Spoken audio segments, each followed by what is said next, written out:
at the top of the hour. So should we get this party started? We shall. All right. Awesome.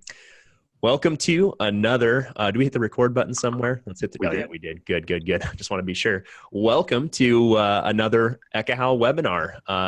I'm really excited that you're all here today. We've been hanging out for about 15 minutes now, getting to chat with some of you, and that was really fun. But I think it's time to go ahead and kick things off and get things started. Today, we're going to talk about BLE, specifically Bluetooth Low Energy beacons, and we have with us some subject matter experts to help us decrypt this kind of mysterious topic. And so I think what I'd like to do is just have all of our guests introduce themselves. Bryan, let's start with you.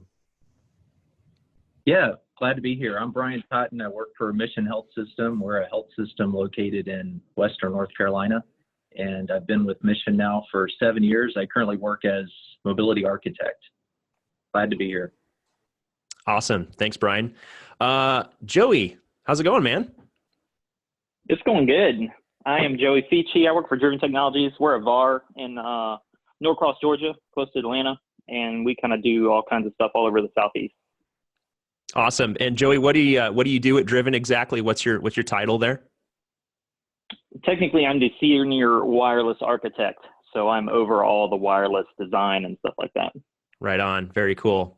And last but of course not least is Jennifer. Jennifer, actually, I ran into you years ago.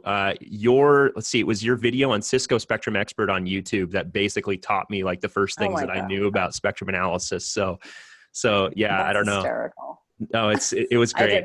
I did not know that. That's funny. So yeah, my name is Jennifer Huber. I work for Worldwide Technology. They're based out of St. Louis, but I'm located out of Tampa, and I'm an overlay to the company at large on the global team, Mobility Solutions Architect, running and gunning, the usual. Very cool. Well, I feel like between the three of you, when I look at your job descriptions or your job title, I feel like we could draw a pretty good Venn diagram, and I have a feeling it would all line up pretty well. But thanks for being here today, guys. We really do appreciate it. Oh my gosh, Zoom is just I'm getting like a spinning beach ball here for a second. Oh, there we go. Okay, great. Well, let's go ahead and dive right in. Today, we're going to talk about Bluetooth Low Energy and specifically BLE beacons. I'm just going to introduce things really quick before we kind of turn it over to our panelists here. And then I think, Jerry, we might do some demo of Ekahau stuff at the end, maybe, if we have time. It just depends on whether we have time for it or not. BLE is based on the longstanding Bluetooth standard. It's been around for a long time. I don't know about you guys, but I use Bluetooth a lot in my day-to-day, my mouse, my keyboard, my smartwatch, in my car, all over the place.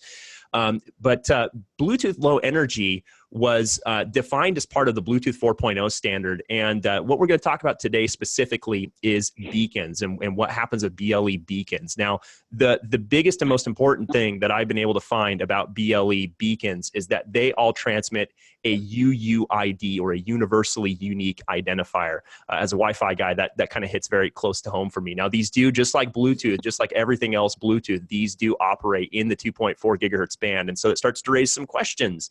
Is there going to be interference? Are there things that we're going to have to worry about with BLE? As we start to kind of dig down, into Bluetooth Low Energy, it uses, I think it's the exact same frequency hopping scheme that legacy Bluetooth does. Although I thought they were maybe only 1 megahertz wide. Probably have to look into that a little bit. Jerry, do you remember the specifics of that? Is BLE different as far as channel width goes, or is it still just 2 megahertz wide, or 1 megahertz wide like the old stuff was? Yeah, so the BLE is where that moved to the 2 megahertz, the original Bluetooth standard.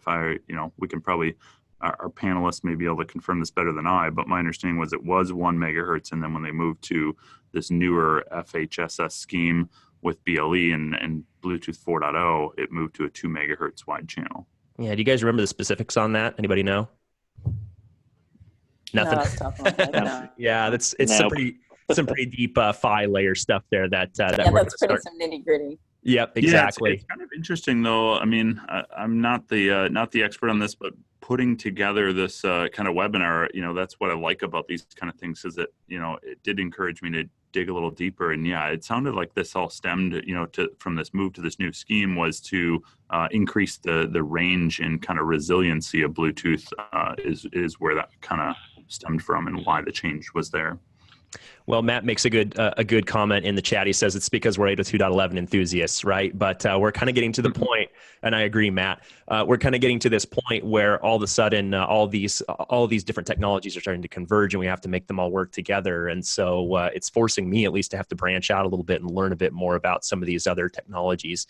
Now, in regards to beacons specifically, when you look at Bluetooth low energy beacons, they use what are called advertising channel frequencies. And so there's basically 3 Bluetooth channels that things advertise on. There's a channel down here just below channel 1. It's just right down below channel 1. There's another one that's right between channels 1 and 6. And then there's another that's well up here above channel 11, not even close to channel 11, where we really don't have to worry about it in the United States. This looks like it's very neatly laid out to not get in the way of Wi-Fi, which I think to me looks very, very intentional. And you can even see these on a spectrum analyzer. If you fire up some BLE beacons and look at them on a spectrum analyzer, you can see where they are. The duty cycle is not very high, but they're there.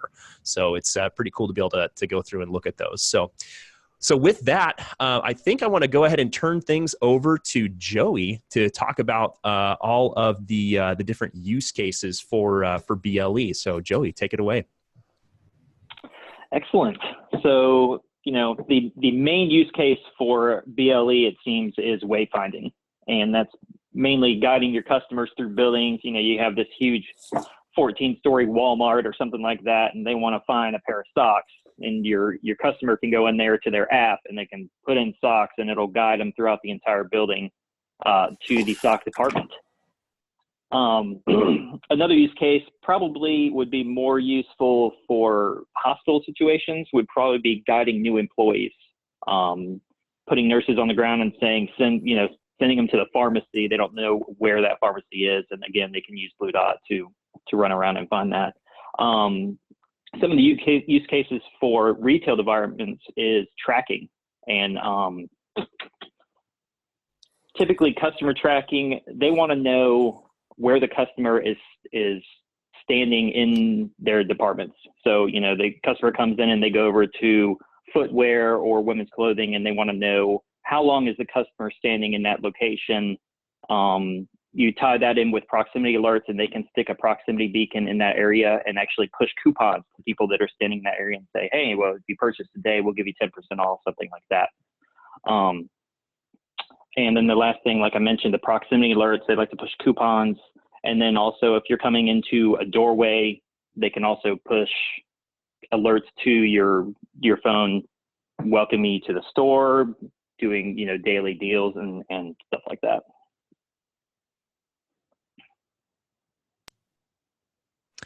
Very cool. So one thing, like there was a comment from Dustin in the chat. He says that Delta uses wayfinding in their app at the Atlanta airport. That's pretty cool. Has anybody used the Delta app at the Atlanta airport? Any of you guys done that? Haven't flown through Atlanta, but I will in a couple of weeks. Nice. All right. Yeah, I haven't flown through. Yeah. Yeah, absolutely. Have to give it a try. Cool. Great. So there's a lot of different vendors in the BLE space, and it seems like some of these vendors are tied to Wi-Fi, and some of them are just standalone, right? Like for example, I've got my little let's see, I'll plug it here. I've got my little Radius Networks beacon here. I don't think they do anything around Wi-Fi. I think this is what they do.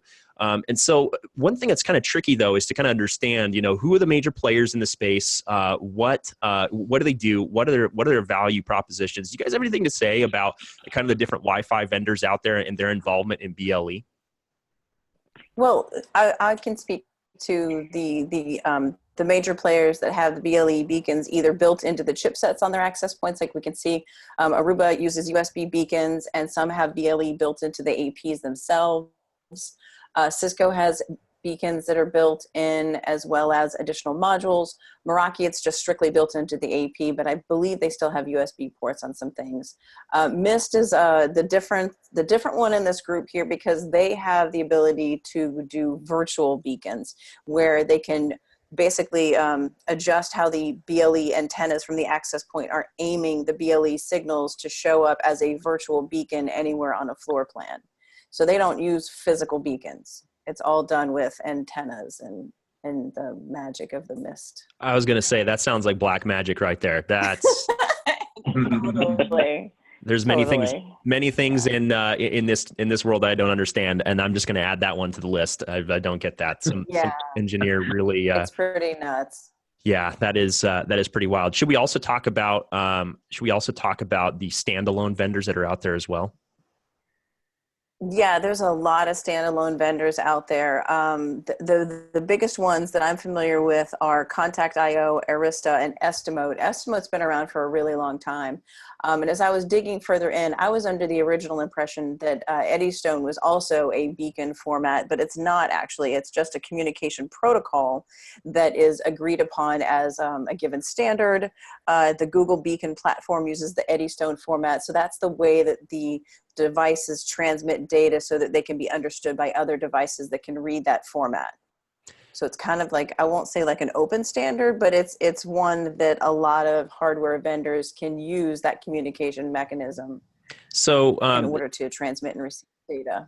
So when we say Eddystone, we're kind of starting to talk about we're not talking about vendor as much as we're talking about a standard. Now, you could say that Eddystone is kind of a standard. I mean, iBeacons that's another standard, right? Yeah. And that's an Apple standard. Are there any others out there that we need to be aware of and be thinking about? And I'm asking honestly because I just don't know. Those are the two big ones that I came across. And each vendor, like hardware vendor, say like a Cisco or Aruba, they will tell you what beacons they interact with. Because Gotcha. it's not all compatible. There's a compatibility interaction list. Gotcha. And how scary is that compatibility interaction list? I mean, I guess what I'm just trying to understand, and Joey and Bryan, feel free to speak up a little bit here too if you have something to add. But it seems like, so we've got all these different players in the industry, right? They're all working on these different standards, and I'm just struggling to understand how much these work together. Will an Eddystone beacon show up on an iPhone? Will stuff for iBeacons show up on an Android phone? It makes me wonder what will interact with what. I know all the Aruba stuff. Well, go ahead. No, go ahead. You go. Okay. I know all the Aruba stuff, all the beacons that Aruba sells will only work with the Aruba certified apps or the Meridian app, as long as the customer is implementing that. So they're kind of locked into that one scenario. I can't really speak for the other vendors though. That's exactly what I was going to say. I was going to say customers that purchase a solution from, say, a Cisco or an Aruba, they're going to purchase that vendor's recommended beacons. You see smaller deployments maybe that don't have an enterprise grade wireless infrastructure may choose something like an Estimote beacon or Contact.io and do something smaller scale that is easier to get on board with because of the price point, maybe because of the purchasing quantity requirements that could be present. So yeah, you see smaller deployments having, in our opinion, well, my opinion, kind of like an off-brand because it's not a giant hardware vendor stamp of approval beacon. All right. Well, I think we can probably go ahead and move on to our next our next area of discussion here. And if I remember correctly, Bryan, do you have some stuff to say about BLE deployments? You've got some stuff to go over here, right? Yeah, I'd love to chat about this. So we have two BLE use cases that I'd like to talk about, and the first one is physician tracking. So about 18 months ago, we deployed specifically into ED departments BLE tags on the physicians. And so the use case is we want to track their location, correlate that to their clinical activities, and ultimately we've improved reimbursement. So this has been a pretty solid ROI. It's been going on now for 18 months. And after quite a bit of testing, with both the density and the placement, we ended up going with MIST hardware, and we placed one radio in every patient room to give us room level accuracy, which is what was required with this use case. And so MIST has several different solutions. These are the standalone BP11 hardware, and they're PoE powered. Fortunately, they daisy chain together. In our case, we're daisy chaining 3 of these devices back to a single AT powered switch port, which makes it more efficient. And the solution has worked well. It's important to note specifically with this solution, so these stationary radios, they're receiving the tag data in this receive model, unlike the next use case that I'm going to talk about, which is wayfinding. And so this has been a successful solution so far. So the next use case, let me get into, and that is we're about 95% of the way complete. This is on our main campus, and this is indoor digital wayfinding. We've spent at least 2 years analyzing different wayfinding solutions. We visited, benchmarked a hospital system down in Florida, another one in eastern North Carolina. We did a vendor bake-off, and we finally chose Connexient as the turnkey solution provider. And what I mean by that is that they're deploying their own Polestar battery-powered beacons. They're testing, validating, they're maintaining it. That means keeping up with the batteries over the 5-year contract that we have with them. And all of this primarily was driven with ease of deployment with this method, as well as the price point was just a lot more attractive than going with the other PoE powered option. So again, we're about 95% complete as part of this solution. And I think it's important to point out, as a solution, a BLE solution for wayfinding in a hospital, we have found, talking with other customers that's deployed this, you'll find that a very low percentage of customers or users, visitors that come into the health system will actually use this. Instead, you couple this oftentimes with other navigation solutions, for example, digital kiosk, and also websites where they can log into and do trip planning from home, from door to door. And so all that's pulled together as a package offered by Connexient. And as far as the deployment that Connexient uses, it's extremely simple but yet effective. And that is, as they're navigating around through the hallways to locate all the points of interest on the map, they want to see 3 beacons line of sight. And this is not RF line of sight, this is literally line of sight. So it's a pretty dense deployment. They're able to pull this off pretty easily, though, because the price point is quite low, relatively speaking, for their hardware versus some other options out there. And so those are the 2 use cases. And as I mentioned before, the first use case is different in that the stationary radios that are mounted to the ceiling, they're actually receiving the data to provide location, whereas in this wayfinding solution, those stationary Polestar battery-powered radios are just transmitting only. And those are the 2 use cases. So you're saying the Polestar beacons are transmit only, whereas earlier when we talked about the physician tracking, they were transmit and receive, correct? Exactly, and we're leveraging the receive part of that. Gotcha. So there's a big difference. There's a big difference between those 2 systems and how they operate. Yep, and capabilities, absolutely. Yeah, and Very I think cool. there's a couple of floor plans that kind of illustrate, maybe some of the differences there, right? Can you kind of walk us through some of that plan of how you would thank you, Barry. account for each of those? Yeah, so this is a screenshot taken directly out of the MIST, the admin portal, and you can see this is a floor plan in one of the ED departments, and the green icons are representing the MIST radios, and you can see where they're placed in the meaningful areas. So for example, the PR, the patient rooms, the dictation room, the nurse's station, that's where the radios are placed.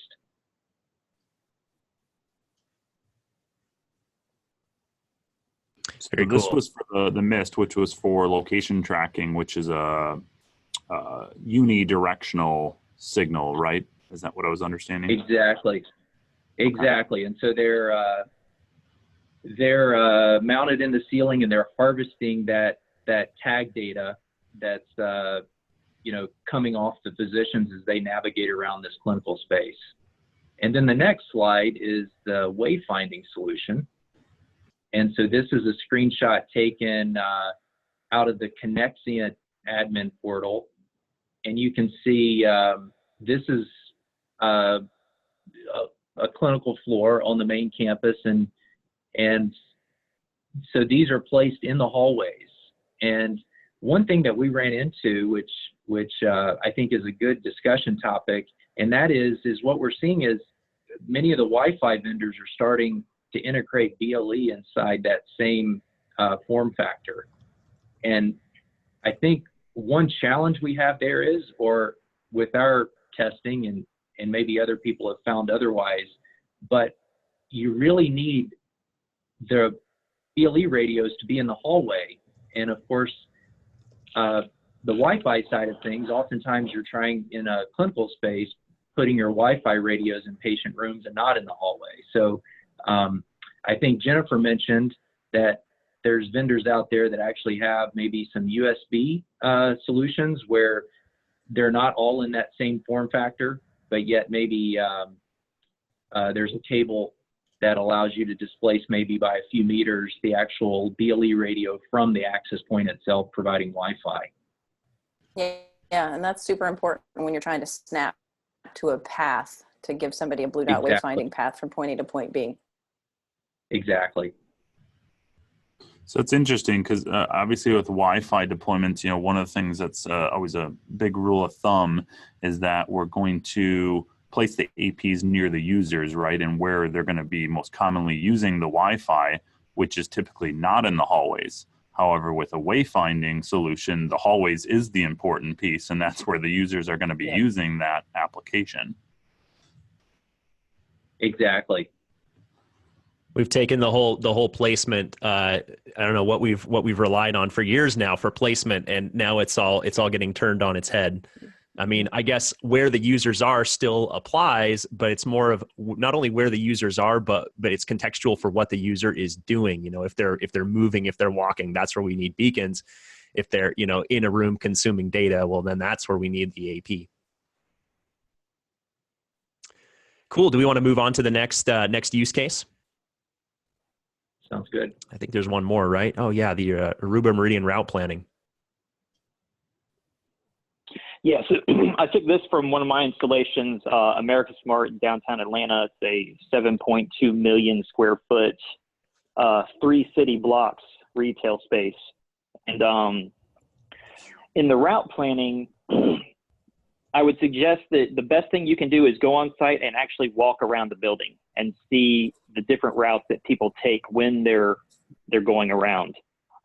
With that, you can build maps like these, and you can actually put a lot of different turning points so that you're not, you got a customer, he's walking down the hallway and it says, make a U-turn and turn around. And when he turns around, it's kind of confusing because there's this giant open space. If you see down here in the bottom right or the bottom left, there's a bunch of different waypoints in this little triangular area.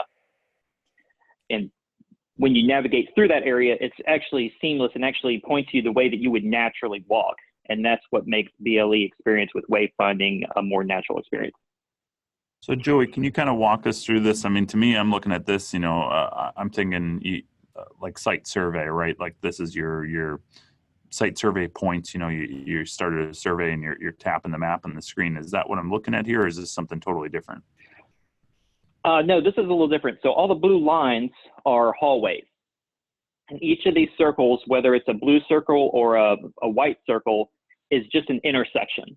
And you kind of got to be careful when you're planning all these routes, because sometimes there's bugs in the software where you'll attach to an intersection, but it won't register that intersection. So kind of be aware of that, because you'll get complaints later on from customers through the help desk and stuff that it's not working properly.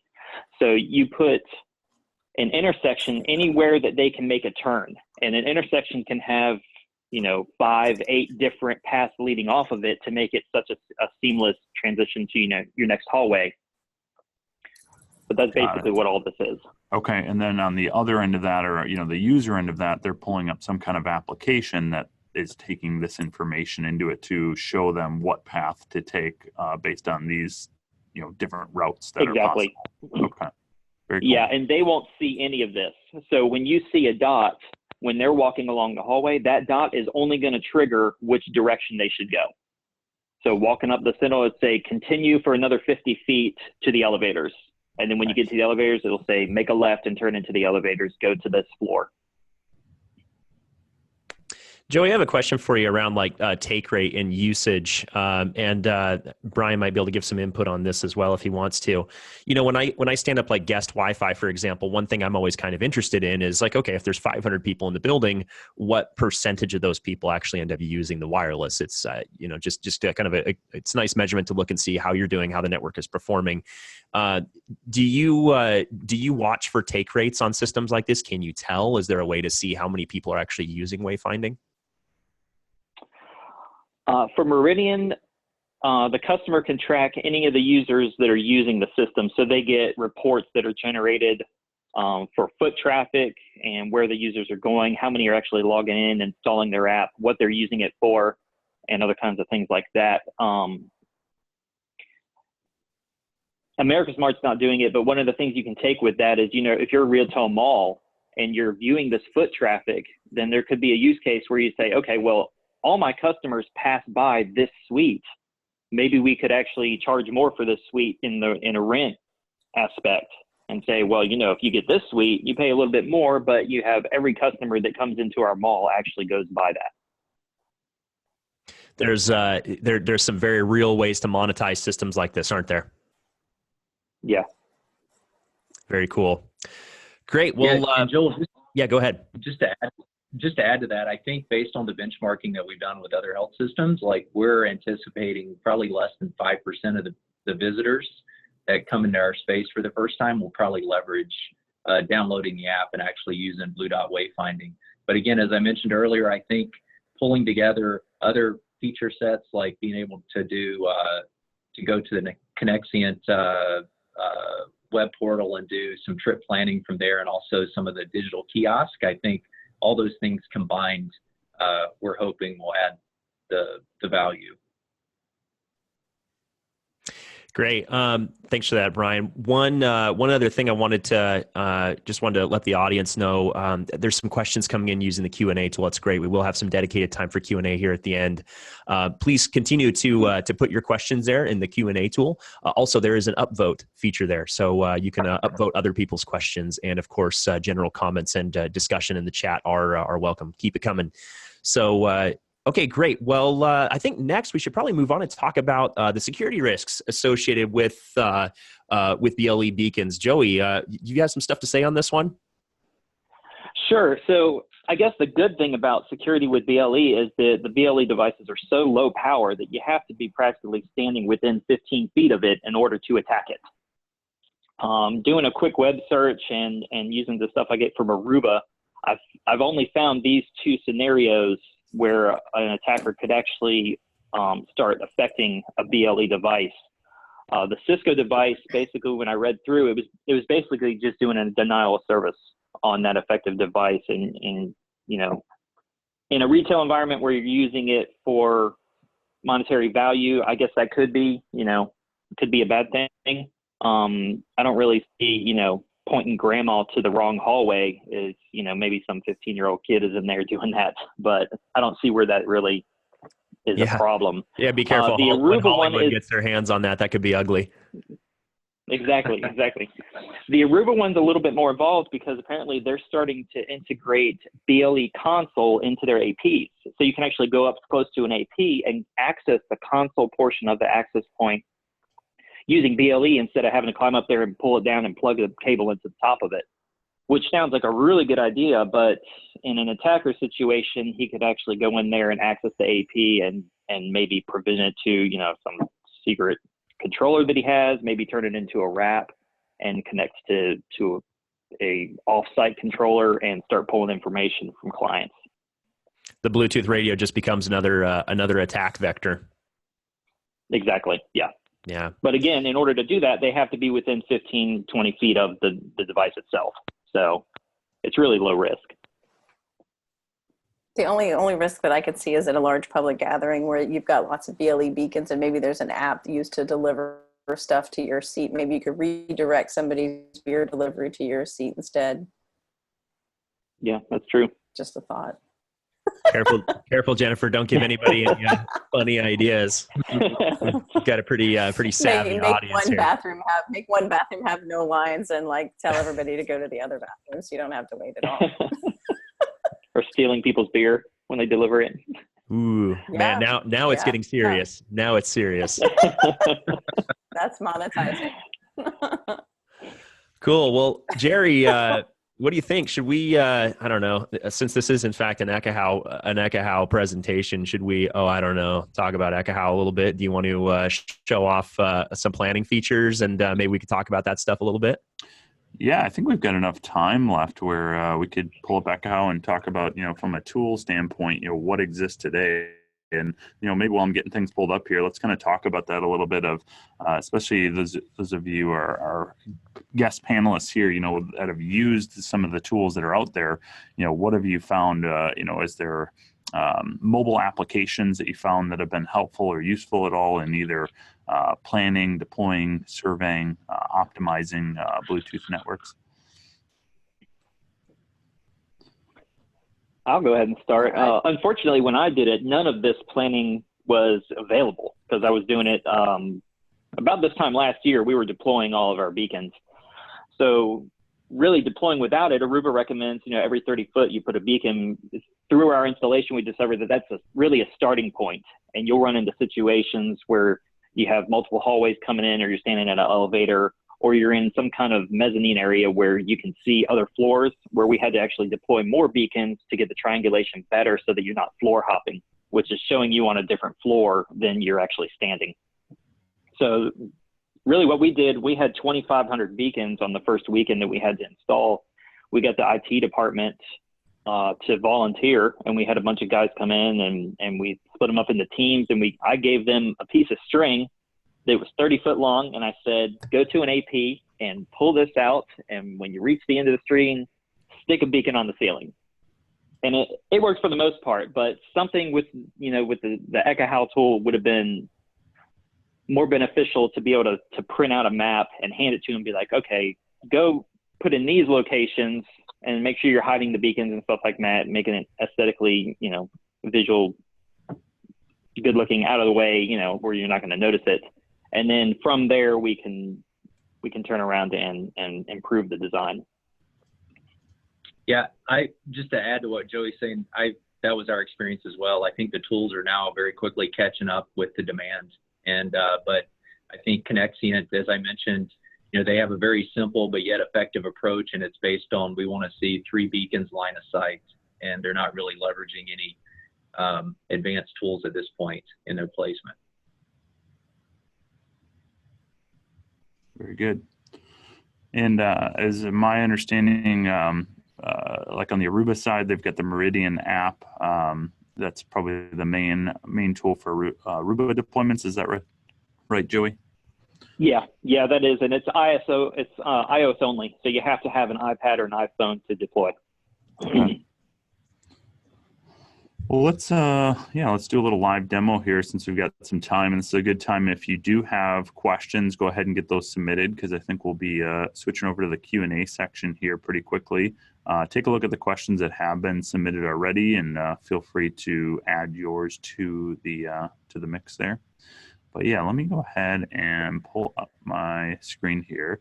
And what I'm going to do is just do a quick, let's see if we can do, live, a quick kind of plan here. So I'm going to import a floor plan, and we're going to define some objects here in the environment. We've got some walls, some doors.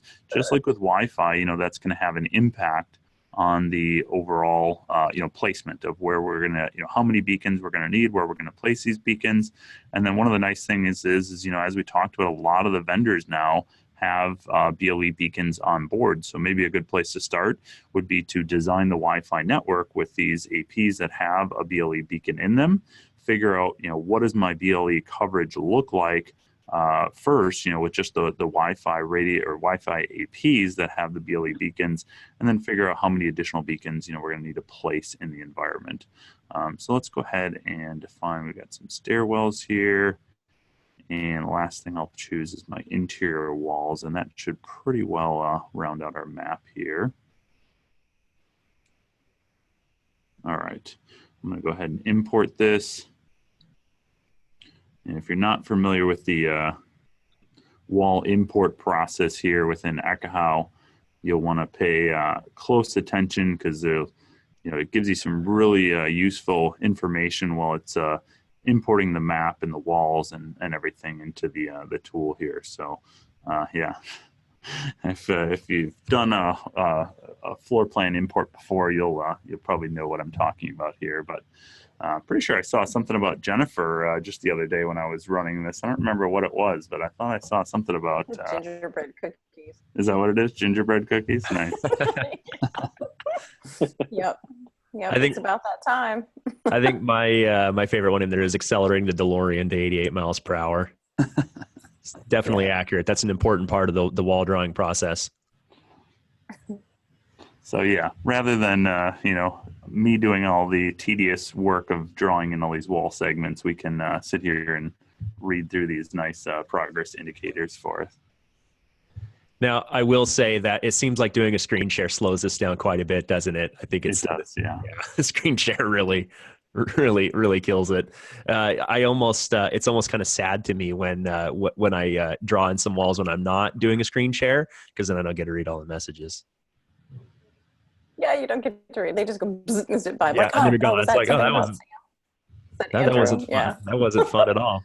It also doesn't help that I'm No. using a 3-year-old laptop to do this and share my screen at the same time and my video. Yeah. Well, while we're waiting on those, maybe we could tackle a few of the questions here. The most upvoted question from Karthik is BLE sounds similar to hyperlocation modules. What's the major difference? Is it the frequency at which they operate? Well, the hyperlocation modules are the big thing that snaps into the Cisco access point specifically. It's like that's the only vendor that I know of that has a Halo module. And the BLE beacons can be little small things, like about yay big or even smaller, that you can use double-sided tape or screwed down to things, or can be attached to a USB port in an AP. It's real simple. Well, that's an interesting one though, because am I wrong in this? I'm always get confused with there's the hyperlocation and there's the Halo. Are those the same technology or different? I thought Halo actually was using a different technology than Bluetooth. Yeah, it's based on Wi-Fi, right? It's using the angle of arrival. Yeah, it's angle of arrival. It's not BLE. It's a different kind of location tracking, and Bluetooth is more localized. It's proximity-based location tracking rather than finding out where a person is on XY on floor plan. It's what they want to know, where the person is near rather than where they are. What are they near? And I think another key distinction that you can make is that the determination of location is done with a Halo module is done on the AP side or the infrastructure side. With a Bluetooth low energy beacon, and correct me if I'm wrong here, guys, the location is actually happening on the end user's device. It says, oh, I can see this beacon, and basically based on this lookup table, I know this beacon is placed here, and so the application can make decisions on how to direct the user or display relevant content. Is that correct, guys? Yeah, in most cases, like the 2 use cases that I presented. So the wayfinding, that's exactly right. But then with Mist, they have the option to do both directions, right? They can receive and transmit. So the Mist hardware is actually bringing in that data and then determining location. Awesome. And then this is what the Halo module looks like with all the different antennas. Look at that. She was prepared. Ooh. It's up on a shelf. Very cool. Very nice. And just for fun, maybe so I can show off my fancy camera setup here. These are here are some BLE USB based BLE beacons that you can just plug into anything that's got a USB port, and well, bam! Now you've got power to those. So, all right, Jerry, are you ready to move on with the demo here? Well, let's see. Ready for the next step yet? I actually just stopped my screen sharing here, so 1 second. To speed it up a little bit. Good plan. Well, and also to get your video larger. Oh, yeah. Well, thanks for that. I appreciate it. Actually, while that is still finishing up, though, let me share. Let's see if we can get fancy here and share my iPad screen real quick. Whoa. And We'll see if it works. Sounds like a demo catastrophe waiting to happen. yeah, it could. Although if anybody can do it, Jerry, it's you. I believe in you. Wow. I don't think it's going to work, actually, because I'm on a guest Wi-Fi. I did believe in you. Yeah, I'm sorry I let you down. No, what I was going to show you was iPad app that I found that's handy, but you can check it out on both. If you search for BLE scanners, it's pretty impressive how many different BLE scanners are out there. Yeah, I mean, if you want to get kind of more familiar with BLE technology that's kind of in the air, it's pretty interesting when you run these scanners. You have so many different things from fitness trackers and all these different things that you can use that with, and from the BLE tags, the beacons themselves, but also from all these other beacons, and what Joel was talking about in the beginning about the UUID that it shows. I'm going to plug in the iPad though here, and that should work. I'll kick the screen share back over to you. I stole it for a second. It's all you now. Okay. I do have something I can show too, with some spectrum analysis stuff. If you need me to fill 15 seconds of dead air, I can do that. Let's see if this works. While you're working on that, Dan has a great question. He says, "How do I deal with managing and replacing batteries with 2,500 beacons?" Ooh, Dan, you're asking the right questions here. How do you handle that? What do you do? I would say a phase. Luckily, our batteries are doing fine. So far, I mean, we installed last year, so they're supposed to run throughout 2019, I assume. But yeah, that's going to be a big question. So what do you do? Hire a bunch of high school kids to come in and swap out batteries for you? That's one idea. I'll definitely take a look at that. Jerry will come help. You get plenty of notice. Yeah, you get plenty of notice about the status of the battery, so it's not going to be a shock. Yeah. Gotcha. So you will get you will get adequate warning. You'll be able to plan for it. It's not going to just be a slap in the face out of nowhere. No.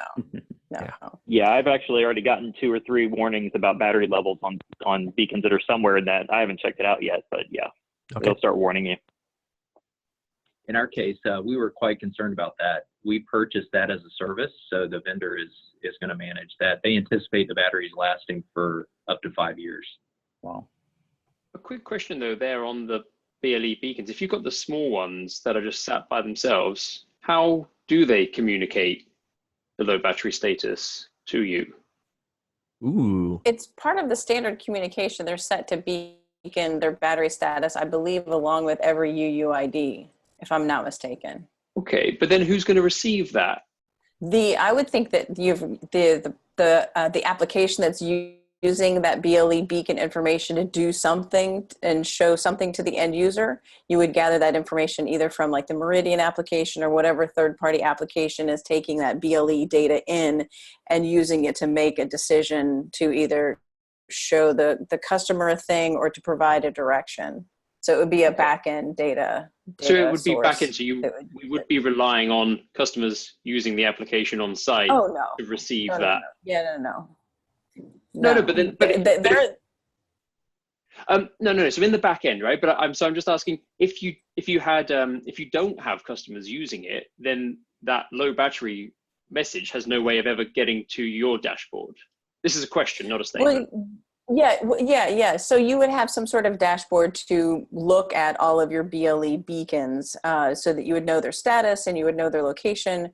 I'm not sure of the level of detail that you get with some of the smaller vendors, but I know that there's dashboards to manage beacons by Mist, by Cisco, by Aruba, maybe Ruckus. I'm not entirely sure. And keep me honest here, guys.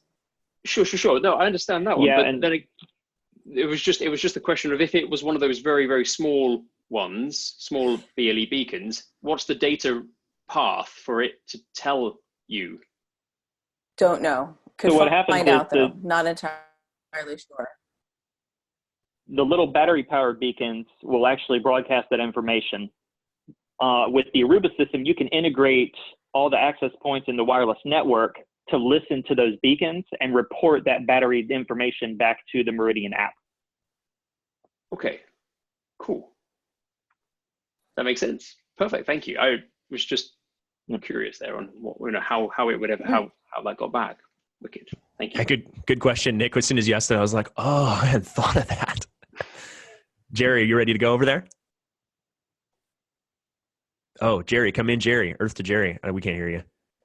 Maybe your microphone's muted. Yeah, you're on mute. Did the Blue Yeti fail you? How about now? There we go. Loud and clear. Go ahead. There we go. I moved some USB ports around and muted my microphone in the process. Sorry about that. Yeah. So, great point though on the information. That's one of the benefits of having these kind of combination of AP and beacon infrastructures, because the APs are obviously tied in the network and they can be that listening device, receive that information from these battery powered beacons and then pass it along to a centralized management dashboard. All right, so yeah, this was one of the apps that I've found and played around with. I don't know if any of our panelists have played around with this at all, but there's a bunch of them out there. This one I think has been around probably the longest, but nice BLE scanner, just display, not super polished from a UI standpoint, but displays some pretty interesting information. So if you're trying to get more familiar with the whole BLE technology, you'll start to see some similarities to what you're probably used to looking at on the Wi-Fi side, where we can see things like RSSI, typically much weaker than what we're used to seeing on the Wi-Fi side, because this is low energy stuff. It requires much less power, so we have lower RSSI that we're receiving on this side of it. But yeah, what we can see is let's see if we can pick out. I've got a Bluetooth headset here, and if I take this out of the case here, we'll see if we can kind of pick it out of the list here based on just RSSI. So I've got these connected right now. I'll start playing some music on them, so that way we can get something. So this is scanning for everything that's Bluetooth, not just exactly. not just the beacons like we were talking about, but this is everything, right? Wow. But yeah, we can see the beacons. Anything else that's using that kind of Bluetooth technology, right? I'm impressed that iOS surrenders that data, that it actually gives you that. That's surprising to me. Yeah, it's true. I mean, Wi-Fi data like this is really hard to get, but obviously they don't lock this down from the app developers to be able to access this information. So there's that UUID that Joel was mentioning way back in the beginning when we started this call. We can see the RSSI, and it updates pretty frequently, so we can kind of see how often it's beaconing that information out, and timestamps and everything there. So.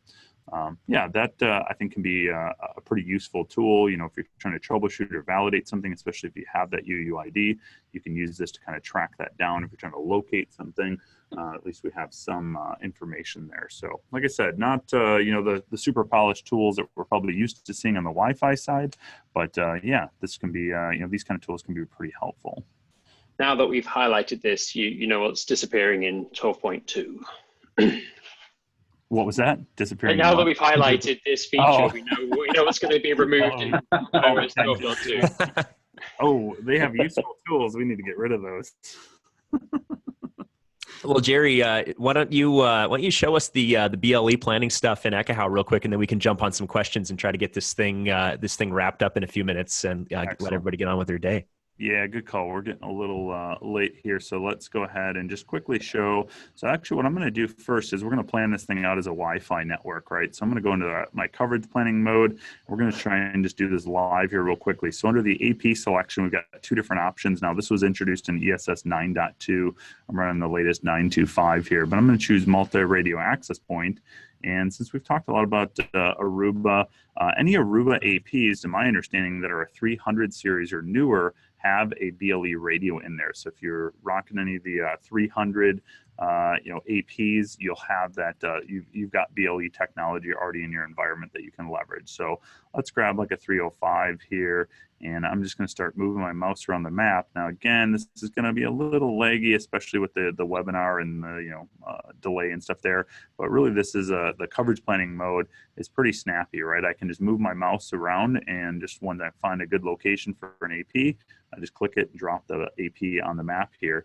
And right now we're looking at Wi-Fi. So this is planning out the Wi-Fi side of things, but once I know I've got good Wi-Fi coverage, then we can go back and we can fill in all the gaps that we need for BLE beacons. So you'll notice that I'm working with this 305 AP, and you should be able to see there's 3 radios on this AP, right? We've got our 2.4 radio, our 5 gigahertz radio, and then our Bluetooth radio.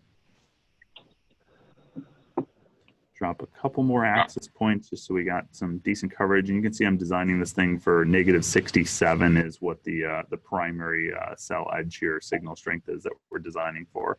So that looks pretty good. You can see there's going to be a couple little pockets there that are below -67 in like the hallways. But from a Wi-Fi standpoint, that's a pretty good rough design at this stage. Now I'm going to go ahead and flip over from the coverage planning mode, and we're going to look at the Bluetooth coverage. So at the very bottom of my visualizations now, you can see this new Bluetooth coverage visualization.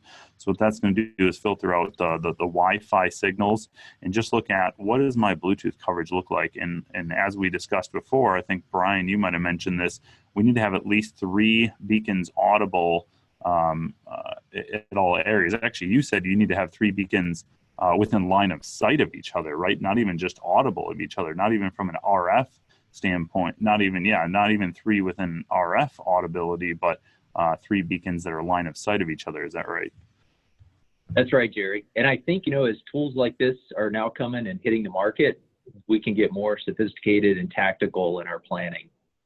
Yeah, and that comes down to, for location accuracy, that we need to have that level of kind of overlap, if you will, of the BLEs. And really right now you can see with this Wi-Fi deployment, this is going to be about the only area where we're going to have some decent location accuracy, right? We're going to lose all that accuracy as users get out of that area, because this is really kind of the only real dense area where we have 3 or more BLE beacons audible in this area. So let's go ahead and fill that in now with some BLE beacons. So now I can go back to my BLE Bluetooth beacon option here, switch from my AP, and now that changes my list to showing just the BLE beacons. And since we're doing our Aruba deployment, we'll obviously stick with Aruba beacons here. We can do, I don't know, Joey, you recommend we use the BT10s or the BT20s?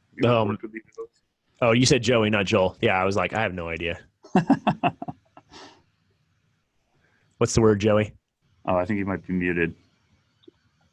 Come back. Yes, I am muted. There we go. Have you All worked with yeah, I don't know the difference between the 10 and the 20. I believe one is the battery powered and one is the USB. So I would just start with the 10. Well, let's go with the 10 then. I was going to do the 20 because 20's got to be better than 10, but let's go ahead with 20 is better. You're right. Let's go with the 10. I think you're right, though. I think it does just come down to, how it's powered. All right, so I've got the BT10 here. We're going to start placing some of those as we talked about, if we're doing wayfinding, we're going to need to place some of these in hallways, right? So we'll start to place some of these in the corridors.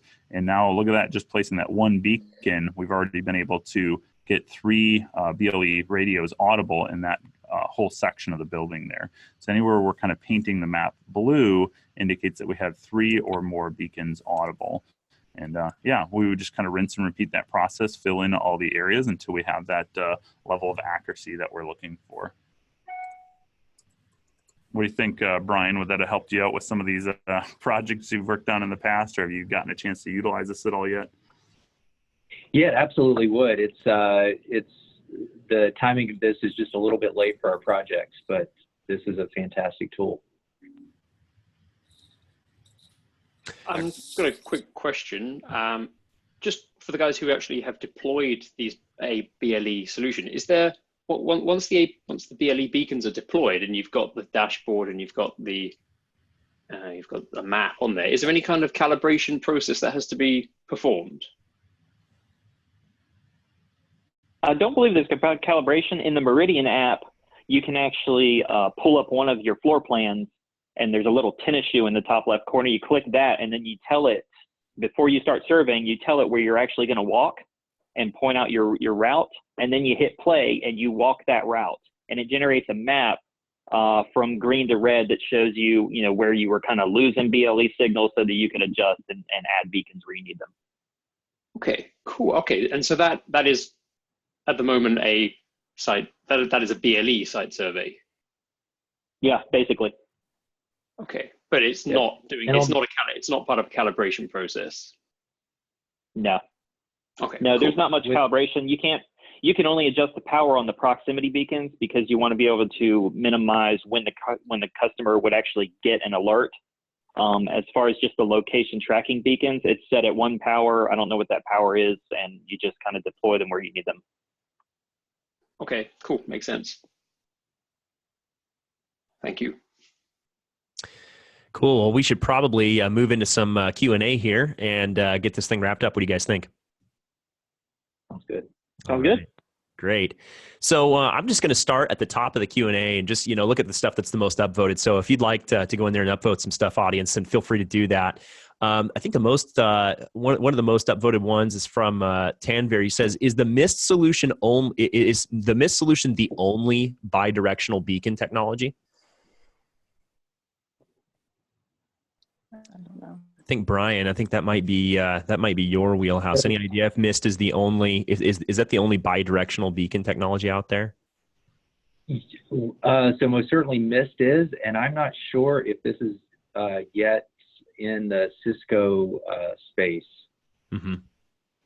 I think it's pretty obvious that the major players are all going to be offering this soon, I would think, but unfortunately I don't know if Mist is the only player right now in the bidirectional space. My guess is that it's going to change a lot over the next few months and especially years as well. So it'll probably continue to change as time goes on. Absolutely. Let's see. Just kind of looking through the questions here. So one question that I got from an anonymous attendee is why 2.4 gigahertz instead of 5 gigahertz? Is there too much stuff in 2.4 already? What's the reason behind that? Anybody want to speak to that? I'd say the main reason is that Bluetooth only operates on 2.4. And it also makes it cheaper for manufacturers to make their devices. I think a beacon is, when you buy one beacon, I think it's like $5-10, something like that. If they were putting 5 gigahertz radios in there and trying to use Bluetooth on 5 gigahertz, it would increase the cost a lot. Yeah, Sure, I think it's, And that's the whole reason we had so many clients adopting 2.4. Yeah. Right, and the attenuation as well. So I think you have, you would probably need more density if you went with 5 gig. So good question from Albert here is, and I think this is probably, he probably asked this earlier on the webinar when we were talking about a specific deployment, but I think we could still probably speak to this. Albert asks, what's the ratio between the number of people versus the number of people with active Wi-Fi or Bluetooth? Like, essentially, is there any correlation between the amount of active users on Wi-Fi and the amount of users that are actually using the BLE tracking systems? In my experience, it's been a lot less. It's a different kind of use case because you have to have them get on the app. Yeah. Yeah, I would agree. It's a bit less of an essential thing like internet access, isn't it? Exactly. Yeah. And it's so easy. Most of the time, it's so easy to join a guest network. All you got to do is click on it, and unless they have a captive portal, you're on, and that's it.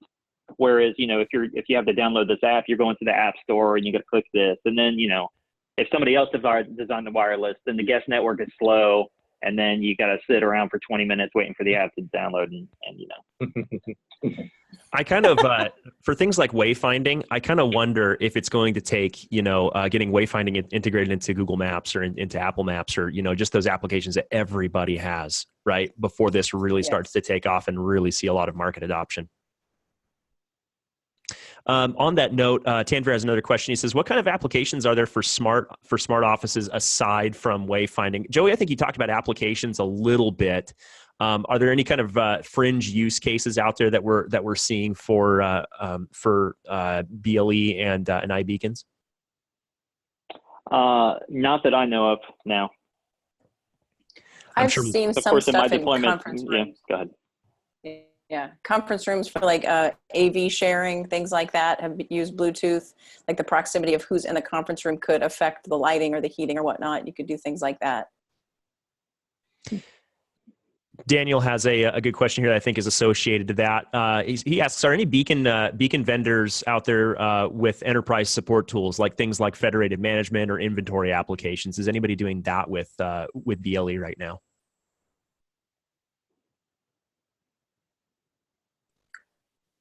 I've heard of some I'd say discussions if of you were customers of using, ours thinking about it. yeah, if you're using the tracking, Aruba's come out with a little tracking proximity sensor that you can stick on carts and ladders and all kinds of stuff like that. If you were to implement that into your system, then yeah, you could definitely use it for inventory. So, Jerry, I have a question for you. You ready for this one? Roxton asks, do you see Ekahau integrating BLE survey and validation rather than just planning at some point? Good one. Yeah, that's you got us, Roxton. You got us. Yeah, that's a very good question. Yeah, it is a very good question. It's something that, I guess I can say this, being on the product side, I can't go too far into, roadmap stuff, but, the BLE planning that we've introduced today is really kind of a phase one approach, and that's not the final phase of, Bluetooth kind of planning and deployment capabilities within in Ekahau. So yeah, stay tuned for phase two of BLE and Ekahau. Yeah, I would assume demand is going to drive this too, right, Jerry?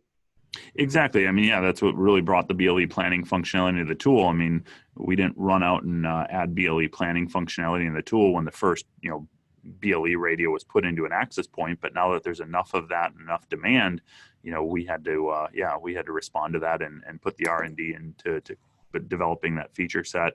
And obviously, yeah, it's much easier for us to develop a planning feature set than it is a survey feature set, especially with all the different vendors and the different protocols that we've talked about. To decode all that information and stuff takes a lot more legwork. So yeah, I think exactly when the demand reaches that kind of tipping point, and we're seeing enough people actually deploying these types of things, that'll raise the demand for the tools. And think we've got people like Bryan, Totten, and Joey and Jennifer kind of leading the charge of these kind of deployments, and this is becoming a very real thing very quickly, right? From not just a nice thing to have, but more of a necessity. And on that note, we should probably go ahead and wrap things up here and kind of I don't know, I think wind this one down. I'm going to put up everybody's contact information here, and by contact information I mean links to their or their Twitter handles. Thanks everybody for joining us for this webinar today. I learned a ton about BLE. This was fantastic learning experience for me. I hope that you experienced the same thing. All of our for all of our panelists, Jennifer, Bryan, and Joey, I really appreciate you guys coming on and doing this today, and Jerry for doing the product demos and stuff. You guys, this was absolutely fantastic. As for the questions that we didn't get to, there were a lot of them, and sorry that we didn't. That we didn't get to all those, but we appreciate you being here today. If you want a recording of this webinar, it has been recorded, and we will be sending this out within 24 hours. So just keep an eye on your email inbox, and you should receive a link. And of course, it will be posted to the webinars page on ekahau.com. Anything else, guys, or are we good to go? Good to go. All right, cool. Well, thanks a lot, guys. Much appreciated. Hopefully, we'll get to see you all again soon. Yeah, thanks everybody. See you guys. Bye now. Yep, have a good one. Bye.